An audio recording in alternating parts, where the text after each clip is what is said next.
የሷ ልጅ መሆን የረሳሽው እንዴ? እኔ አዘዝኩሽ ማለት ደግሞ እሷ አዘዘችሽ ማለት። አዎ ግን አንቺ እሷ ልጅ አይደለሽም። አስቤለት የእውነታውን አልተናገርኩም ማለት ደግሞ እረስቻለሁ ማለት አይደለም።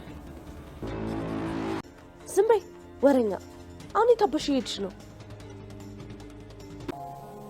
ዳግም ነው በታይ እንዴት የተባረከ ልጅ መሰለሽ። አስቤዛ ይዞ መጥቶ የጠየቀኝ እንደው ጠያቂ እንዴት አልማዝ ከሞተች ሰላምን ሰው ገለሻል ብለን እናስፈራራታለን። ከዛ የፈለግነው ነገር እናስደርጋታለን። ያላትን ሀብት በሙሉ እንጥቃታለን። ቆይና እኔ ልትገሉኝ ነው? ሳይሆን መኪና ይዘን መተን አንቺን ይዘን እስከምንወጣ ድረስ እንደሞቶች ታስመስያለሽ። ከዛ ከዚህ ከተማ ለቀሽ ትወጫለሽ። ለዛ ደግሞ ጠቀም ያለ ገንዘብ እንሰጥሻለን። ተስማማሽ? እና ጥሩ ሰው አይደለም መጥፎ ሰው ነኝ ማለት አልገባኝም። ብሌኔ እኔ በእጄ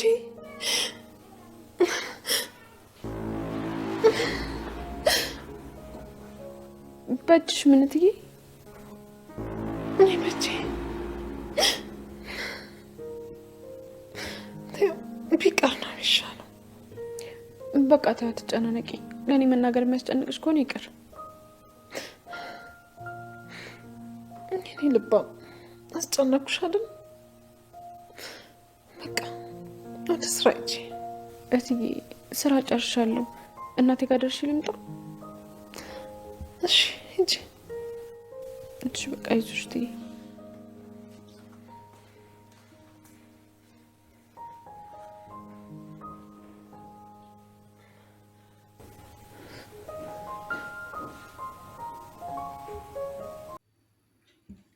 ሰላም ሰላም ውዴ ቻናሌ ቤተሰቦች እንዴት ናችሁልኝ? እንኳን ወደ እኔ ቻናል በሰላም መጣችሁ። አደራ ድራማ እንግዲህ አደራ ድራማ ላይ በባለፈው ክፍል ካያችሁ አቶ በኃይሉ አልማዝ ሞታለች ብለው እንግዲህ ተስፋ ቆርጠው ነበረ። ነገር ግን ካሰቡት ሌላ ጉድ ሆኗል። አልማዝ ከተኛችበት እንበለው ከሞተችበት ተነስታለች። ያው ራሷን ስታ ስለነበረ ነው። ዳግም በደንብ ቼክ አላደረጋትም ነበርና ዳግም ሞታለች ብሎ እኔ በነገራችን ላይ የሴትዋን ሞት በጣም ቀለል አድርገውታል። ምንም የፈሩት ነገር የለም። የሆነ አይጥ ራሱ የገደሉ ያክል አልተሰማቸውም። እና ነገሩ ከሰላም ውጭ ያሉት ነገሩ ምንም፣ በተለይ ደግሞ ዳግም የሰው ነፍስ ሰው ነው የሞተውና ምንም እንዳልተፈጠረ እያስመሰለ ነውና እንግዲህ አልማዝ ነቅታለች። አልማዝ ከተነሳች በኋላ ግን አቶ በኃይሉ አንድ ሀሳብ ያስባል። በዚህ መሀል ግን ሰላም ከብሌን ጋር ተኝታ ስለነበረ ይህን ሁሉ ጉድ አላየችም። በመጨረሻም ቃል ሴትዋ ስትነሳ ትጮኻለች። ሰላምን በድንጋጤ ወደ ሳሎን ትሄዳለች። ነገር ግን በኃይሉ አንድ ሀሳብ ያስባል። በፍጹም ሰላም ይህን ነገር ማየት የለባትም። የአልማዝ መሞት ለእኔ ትልቅ ጥቅም አለው እያለ ይገኛል አቶ በኃይሉ። እንግዲህ ሁላችንም ስንፈራ የነበረው ነገር አልማዝ የምርሙታ ቢሆን ሰላምን መጀመሪያውንም የእሷን ወንጀለኝነት ለመደበቅ ፈልጎ ሳይሆን በዛ ሊያስፈራራት ፈልጎ ነበረ። ነገር ግን ሴትዋ በሕይወት አለች። ስለዚህ ያለው አማራጭ አንድ ነው።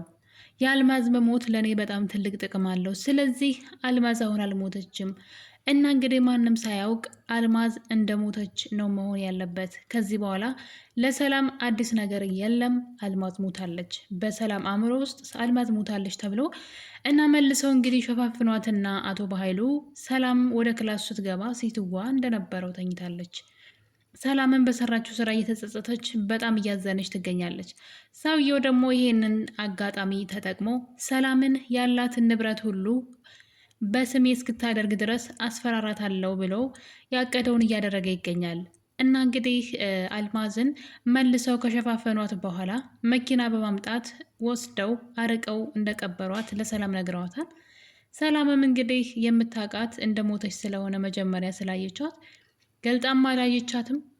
አውጥተው እንግዲህ ወስደዋታል።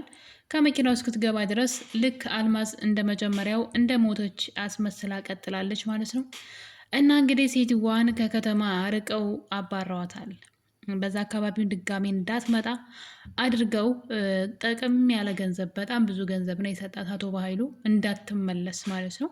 ከፈለገች ከዚህ በኋላም ተመልሳ መታ ልታስፈራራው እንደምችል ስለሚያውቅ አርቆ አባሯታል። ሰላም አሁንም ሰው ገድያለሁ ብላ በስቃይ ውስጥ ትገኛለች። ሰላም የላትም። ነገር ግን የበኃይሉ ጉድ መውጣቱ መቼም አይቀርም። በተለይ ደግሞ ቃል የምትባል ልጅ እያለች ማለት ነው። ያው ቃል አፏ አያርፍም። ባወራሽ ቁጥር እንግዲህ የሆነ ሰው ያዳምጣታን ብዬ አስባለሁ። እና እንግዲህ ሰላም ብሌንን ወደ እሷ ትጠራትና በጣም ማለት መጥፎ ሰው እንደሆነች እና በእጇ ሰው እንደጠፋ ልትነግራት ፈልጋ ነበረ። ነገር ግን ይህን ነገር ሰላም ማድረግ አልቻለችም። እየተርበተበተች እኔ በእጄ እያለች ብሌንም እሷን ለማዳመጥ ብትሞክርም ሰላም ግን መናገር አልቻለችም። ምክንያቱም ብሌን ትጣላኛለች ብላ አስባ ነው።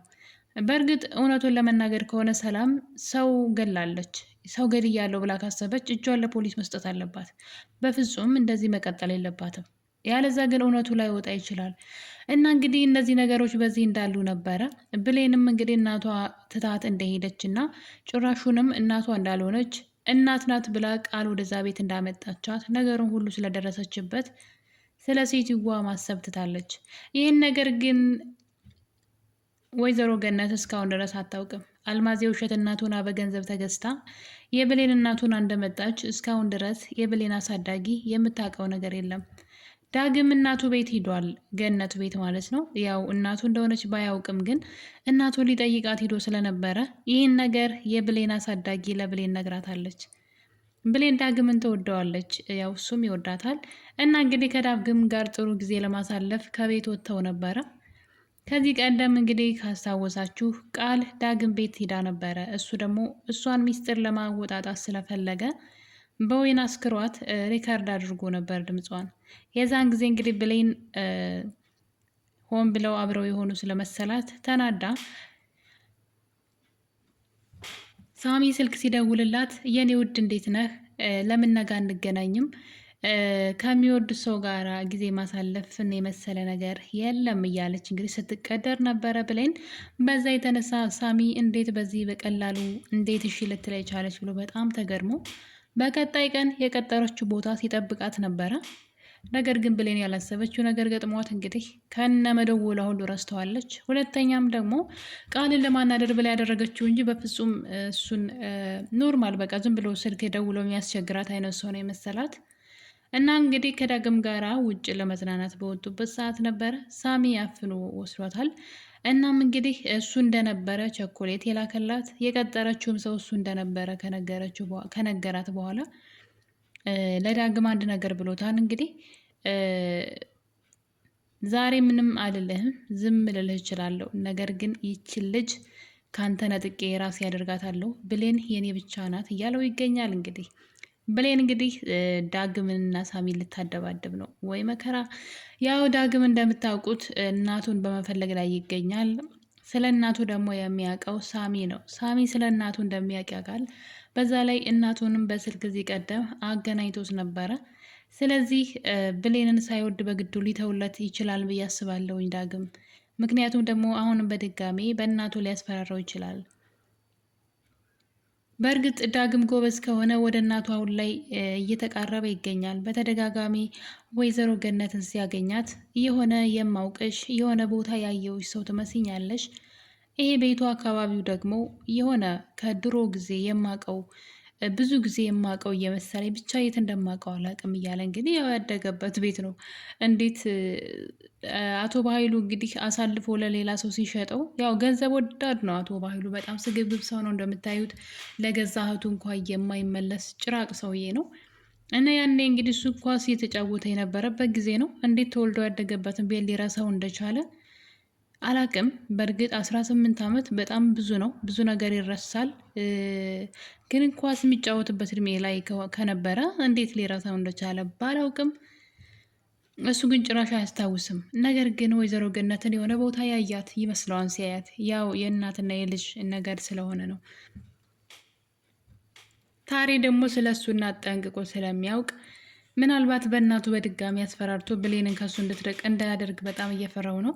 ታሬ ደግሞ በጣም ተናዷል። ምክንያቱም ደግሞ ቀጥራኝ እንዴት እኔ ላይ ትቀልዳለች ብሎ ስለተናደደባት እሷን ለመበቀል ሲል ከዚህ በኋላ ከዳግም እሷን ፈልቅቆ ለመውሰድ የማይጥረው ነገር አይኖርም ብዬ አስባለሁ። ያው ዳግም ደግሞ እንግዲህ ከእናቱና ከፍቅሩ መምረጥ ይኖርበታል፣ ግዴታ ነው። ያው ለዘመናት ሲናፍቃት የነበረችው እናቱን ሳሚ በድጋሚ እናትን እጎዳብሃለሁ ካለው ምናልባት ብሌንን ሊተዋት ይችላል ብዬ አስባለሁ። ብሌን አሁን ላይ በጣም ጎበዝ ሆና ተነስታለች። እንግዲህ ከዳግም ጋር ቃል ታያትና ብሌንን ከእሱ ጋር ምን ትሰሪያለሽ አንቺ ገረድ፣ የቤት ሰራተኛ መሆንሽን ረሳሽ ወይ? ግቢና አሁን አርፈሽ ስራሽን ስሪ በማለት እንደለመደችው ቃል ለመናገር ስትሞክር ብሌን እኔ ትዬን አስፈቅጃትና ፈቅዳልኝ ነው፣ ስለዚህ ስራ ጨርሻለሁ አልገባም ትላታለች። እና እኔን አትታዘዥም ወይ? እኔ እኮ ልጇ ነኝ ትላታለች። አዎ ልጇ ነሽ፣ ልጇ ብትሆኝ ታዘዝሻለሁ፣ ግን አንቺ የሰላም ልጅ አይደለሽም። ስላልተናገርኩኝ ረስቸዋለሁ ማለት አይደለም። ዝም ስላልኩኝ ነገሩን የረሳው እንዳይመስልሽ፣ አንቺ የሰላም ልጅ አይደለሽም ብላ እንግዲህ ቃልን አፏን አዘግታታለች። ሰላም ደግሞ እንግዲህ አሁን ላይ ብሌንን በጣም እየቀረበች ትገኛለች። እሷ የምታስበው የብሌን እናትን ገድያለሁ ብላ ስለምታስብ ለብሌን እናቷ ነኝ ከዛሬ በኋላ እያለች ትገኛለች።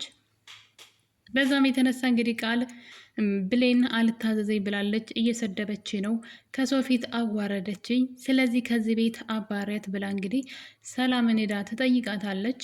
ሰላምን በነገሩ ትናደድና ብሌን አንቺን አሰድብሽም፣ ለምንድን ነው ልጅቷን የምታሰቃያት? ከዛሬ ጀምሮ ብሌንን ቀና ብለሽ እንዳታያት፣ እናቷን ገድዬባታለሁ፣ እሷ አሁን እኔ ነኝ እናቷ ሆናታለሁ፣ የኔ ልጅ ናት በማለት ከእሷ ላይ አንድ ነገር ስታደርጊ እንዳላይሽ በማለት እንግዲህ ቃልን ዋጋውን ሰጥታታለች። በዛ ላይ ቃል እናትየዋን ለማስፈራራት እየሞከረች ነበረ።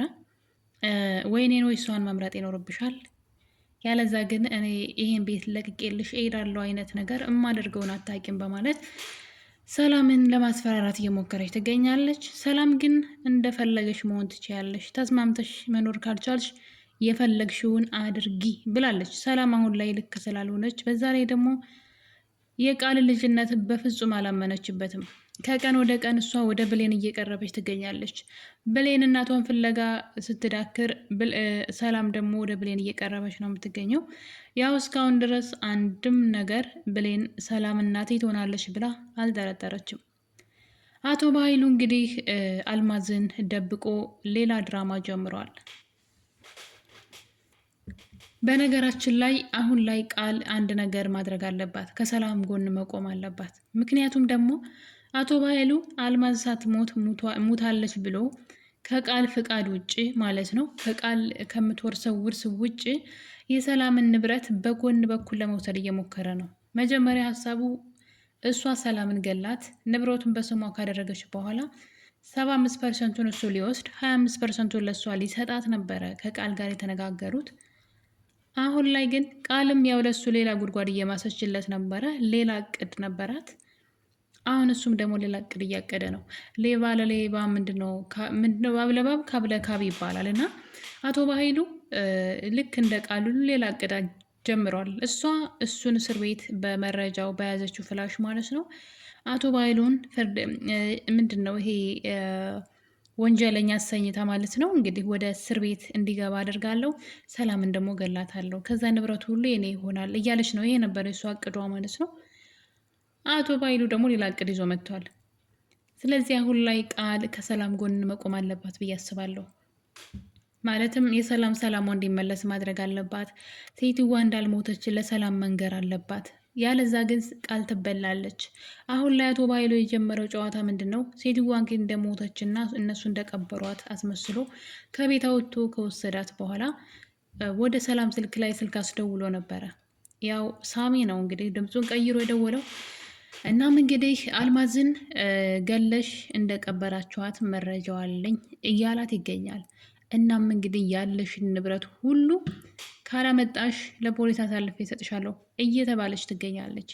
ስለዚህ ሰላም መንቃት አለባት። በፍጹም ንብረቷን ከምትሰጥ እጇን ለፖሊስ ብሰጥ የአእምሮ ሰላምም ታገኛለች ሲጀመር ማለት ነውና እንግዲህ የበኃይሉ አዲሱ ጨዋታ ይሄ ነው። ይህን ነገር ቃል ሰማች ማለት ቀጥታ ሁሉንም እውነት ለሰላም ትነግራታለች። አልማዝ በህይወት እንዳለች እና ምንም አይነት ገንዘብ ለነዛ ሰዎች እንዳትሰጥ ነው የምታደርጋት። ያ ማለት ደግሞ አቶ በኃይሉና ቃል ያው ምንድነው እሳትና ጭድ ሆኖ አይደለ? ስለዚህ ቃል እውነቱን መናገር አለባት። በዛ ላይ ደግሞ ቃል ስልክ አብዝታ ስለምታወራ ይሄ ሚስጥር ወይ ሰላም ወይም ደግሞ እንደተለመደው ወይ ዳግም ወይም ደግሞ ብሌን ሊሰሟት ይችላሉ ብዬ አስባለሁ፣ ሴትዋ በህይወት እንዳለች። በዛ ላይ ደግሞ ገነትም አርፋ አትቀመጥም። ሴትዋ የመጣችበትን ቦታ ስለምታውቅ አሁን ላይ የት እንዳለች እያጣራች ትገኛለች። ወደ ቤት አልተመለሰችም ስለተባለ ሴትዋ ከጠፋች ገነት ገፍታ መሄዷ ስለማይቀር አልማዝ በህይወት መኖሯ ይታወቃል። እስከዛው ግን ሰላምን ይጫወቱባታን ብዬ አስባለሁኝ። እንግዲህ አሁን ላይ አቶ በኃይሉ ሌላኛውን ድራማ ጀምሯል። ብሌንም ሌላ ፈተና ገጥሟታል። እራሷ እንግዲህ በቀባጠረችው ነገር ነው ሌላ ችግር ውስጥ የገባችው። አልማዝም ጠቀም ያለ ገንዘብ ተሰጥቷት እንደ ሞቶች አስመስላ ከከተማ ወጥታ ሄዳለች። በዛ ላይ ሚስጥራቸው አሁን ላይ በተደጋጋሚ ሁሉም ሰው ላይ ስለደረሰ አቶ በኃይሉ በቅርቡ መጋለጡ የማይቀር ነው። ወይ ቃልና አቶ በኃይሉ ስለማይስማሙ እራሷ ቃል ናት አቶ በኃይሉን የምታጋልጠው ብዬ አስባለሁ። እና እንግዲህ ነገር ተደውሎ ለሰላም ሲነገራት ሰላም እራሷን ስታወድቃለች። ምክንያቱም ደግሞ ከወንድሟ ውጭ ይህን ነገር የሚያውቅ ሰው የለም ብላ ታስብ ነበረ። በዛ ላይ ደግሞ ስለ ገደለቻ ሴት ስለ አልማዝ ማለት ነው ለብሌን ልትነግራት እየፈለገች ነበረ። ቃል ደግሞ እንግዲህ ከአቶ በኃይሉ ጋር ስልክ ተደዋውላ ነበር። ሴትዋን አርቀ ላካት ወይ ድጋሚ አትመለሰም ወይ እርግጠኛ ነው ወይ? ይቺ አሮጊት ሰላም እኮ ሰው ገደልኩ እያለች እየተነፋረቀች ትገኛለች። በእሷ ቤት ሰው ገላለች እያለች እዛው ቤቷ ውስጥ እንግዲህ ስልክ ስታወራ ነበረ። ይህ ነገር መሰማቱ መቼም አይቀርም። ስለዚህ እስከዛው ድረስ ግን እሷን ማስፈራራታቸውን ይቀጥላሉ። ገንዘቡን ግን አያገኙትም ብዬ አስባለሁ። ምክንያቱም ደግሞ ወይ ዳግም ወይ ብሌን ይህን ሚስጥር ይደርሱበታል። ያው ቃል አርፋ አትቀመጥም ብዬ ነው። የአቶ በኃይሉን ስራዎች የምታበላሸው ቃል ናት። ካያችሁ የባለፈውንም የአሁኑንም ነገር ያበላሸችባቸው ቃል ናት። የብሌን እናት የውሸት እናት ሆና በገንዘብ ተገዝታ እንደመጣች ስታወራ፣ በዛ ላይ ደግሞ የሰላም ልጅ እንዳልሆነችና ሰላምን ገላ ንብረቷን ልትወስድ እንደሆነ ስታወራ፣ ይህ ሁሉ ሚስጥር በእሷ በኩል ነው የወጣው። ይህን ሚስጥር ግን እሷ እንዳወጣች እስካሁን ድረስ በኃይሉ አያውቅም። እና እንግዲህ አሁን ላይ ሰላም ትልቅ አጣብቂኝ ውስጥ ገብታለች። ይህን ነገር ግን ለብሌን መንገር አለባት። አልማዝን እንደገደለቻት ያው እናቷ አይደለችም አይደለ? ስለዚህ እናቷ እስካልሆነች ድረስ እሷ ወንጀለኛ ትሆናለች እንጂ ከብሌን ጋራ የሚያጣላቸውን ነገር የለም ብዬ አስባለሁ። እናንተስ ምን ትላላችሁ? ሀሳብ አስተያየታችሁን ኮሜንት ላይ ያስቀምጡልኝ።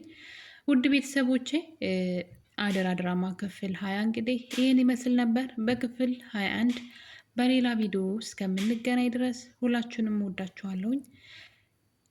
የዛሬን አበቃን። ቸር ቆዩልኝ።